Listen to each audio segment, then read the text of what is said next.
I wanted to take this advertising campaign from the United Parcel Service, or UPS as you probably know them, and to talk about how we might understand logistics in maybe a more general sense in order to hopefully continue to contribute to this question about our involvement with these questions of resource management and climate change. So this is the slogan for UPS's new campaign. We love logistics, or I guess actually we heart logistics, really. And in this commercial that maybe you've seen from UPS, they say cheerfully that logistics makes the world work better.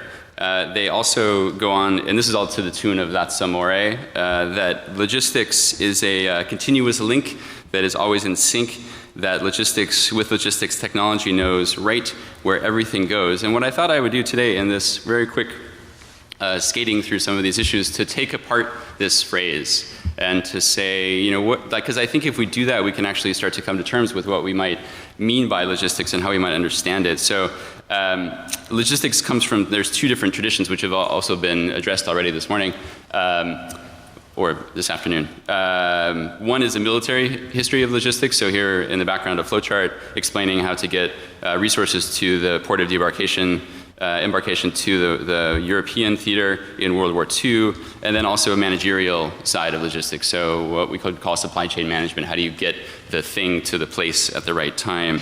And this question of how logistics makes the world work better, I think for me, this is of interest in terms of design and in terms of architecture, because the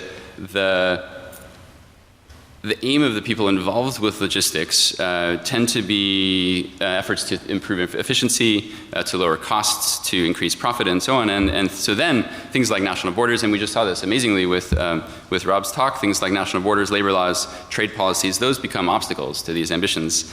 And because logistics has this distinctly spatial dimension to it, these sites then are increasingly legible as spaces in which such obstacles are negotiated or reinforced or dismantled or even mutated. So to take this apart, I want to be able to kind of try to understand what we mean by each of these things. So what do we mean by better? What does UPS mean by better? Do they mean that they'll make the world work better, or they make the world work better? And I think the question has to do with the nature of power in a logistical system. So I would like to turn to a quote that maybe you know from David Harvey, and he writes that, quote, "The reduction in the cost and time of movement of commodities, people, money, and information through what Marx calls the annihilation of space through time is a basic law of capital accumulation." And he goes on to say that since distance is measured in time and in cost of movement, there is also intense pressure to reduce the friction of distance by innovations in transportation and communication. And it's these sites of friction that I think logistics is most deployed, and then also where the ideas of location, prediction, acceleration, and lubrication start to show up. So there's two, you could say very quickly, two kinds of logistics companies. Maybe something like UPS, which is linked to providing logistics to consumers, and then something like Walmart, which is something that does its logistics itself. So they have their own kind of organization. And the work that I've been doing more specifically has been to do with the logistics of Walmart, the architecture of Walmart, which I won't talk too much about today, except I'll show some of some images that we've been working on for that publication, and they're in a kind of raw state, but I thought I would show them anyway, at least just so you get a sense maybe of some of the things that we're trying to do. So logistics officially from the Council of Logistics Management is the process of, quote, planning, implementing and controlling the effective, efficient flow of storage and goods, services, and related information from point of origin to point of consumption for the purpose of conforming to consumer requirements. And so making this happen is basically force applied over distance, which is what physicists would call work. And that takes the form of this entanglement of a whole set of biological and technological systems where workers and information and mechanisms are all brought together in these things that we usually call buildings. In this case, I think they become these much larger entanglements of technology. So the dream of logistics is to, and especially something like Walmart, the dream is to have no inventory at all. Like, in other words, to not have anything stored in space. because you want it to be in a constant state of movement, because that means that it's going directly from consumer, from point of origin to point of consumption. So there's no lag in the process, which means a drag on the whole process of the whole efficiency. But it seems to me one of the things that's interesting about logistics, the more that it tries to deny space by overcoming it through these efficiency calculations, the more and more it tends to encumber it through these enormous kinds of installations. So for example, this is Amazon's warehouse outside in rural, outside of London in a kind of rural UK setting. There is a company that has tried to overcome this, which is a company called Kiva, which Amazon recently purchased because of this very issue.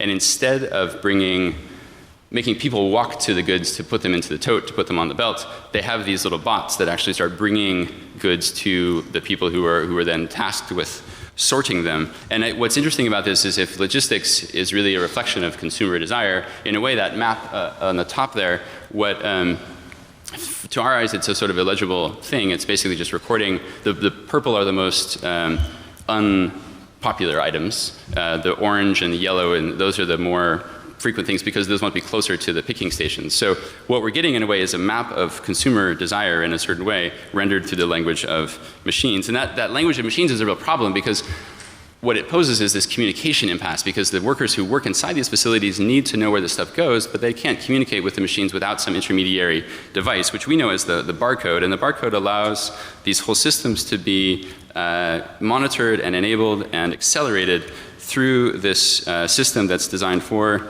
machines to be read by machines, except humans then need this kind of means of translating them. So all of that takes place, of course, in space, and often in between these physical networks and data networks, there are these mediating elements that help translate between the two and work to overcome certain kinds of these obstacles that are always in place, producing friction in a system. So for wireless communications, for example, one of those big problems is the shape of the planet, in fact. And so none other, actually, this is an image on the left is from none other than Arthur C. Clarke, who wrote before becoming the science fiction writer that we might know. He was a communications specialist, and he wrote this essay about the future of global communications through satellite relays. And he basically proposed this idea of space stations, that if you put these things up out in geostationary orbit, they'll be able to overcome the problem of the shape of the globe. And in a way, this proposal, I think, is in a way we could see it as a link to Walmart's own collection, for example, of these building installations that basically kind of disappear but undergird this whole system of translation. That is coupled also with a whole way of seeing territory through a question of performance rather than through the maybe normal things we might think about, especially say in a kind of architectural context that have to do with characteristics of site. So for example, and maybe we can, I mean, I'd love to talk with Alex more about this, but the way that territory is measured is often in terms of certain kinds of metrics that have to do with questions of performance. And so here, this is from an ESRI marketing brochure around where you might locate a store in the Los Angeles region, and you can see innocently asking if there is going to be possible cannibalization, which is the kind of industry term for stores drawing from each other's shares. And so in terms of then this notion of measuring space in terms of time, on the left is a map from Alfred Chandler's book about the railroads, showing basically the distance it takes to get from a place, not how far away it is. And you start to see that certain geographies start to become collapsed or retransformed. So for example, it's faster to get to Chicago, which is further away, but more closely connected than to say get from New York to West Virginia or something, because it doesn't have the same level of infrastructural support. And then if you look on the right, what you see is that's a map of Walmart stores through the United States. And what you can start to see is that basically every 4 hours along a freeway, you can start to find a Walmart, and that's because they've been calculated to make sure that these things are always available to consumers. And so this question of then making and production then is also linked to the way that even goods are imagined. And there's this stubborn and kind of, I think, funny combination of the concreteness of these things and these abstractions of these things. So on one hand, these objects are resolutely physical, but then at the same time they're constantly imagined as information. And this is, I think, an image that summarizes that a little bit, which is basically showing the building and the goods as collapsed into one kind of information that's both managed physically and empirically, and abstractly. Now, finally, this is just maybe, and like this is the last little sequence, this is just a tour maybe through Walmart's logistics sequence that begins with these containers. That's my cue to stop. So trucks, and this is very fast, trucks unloading boxes, this is called induction. They go up to these risers, which then get put onto these sorting belts that are automatically kicked off onto these ramps that then go back into another truck that runs back and forth between the same store location and the distribution center. That in turn goes to a shopping floor where people then enter the store, buy the things that they want or that they need.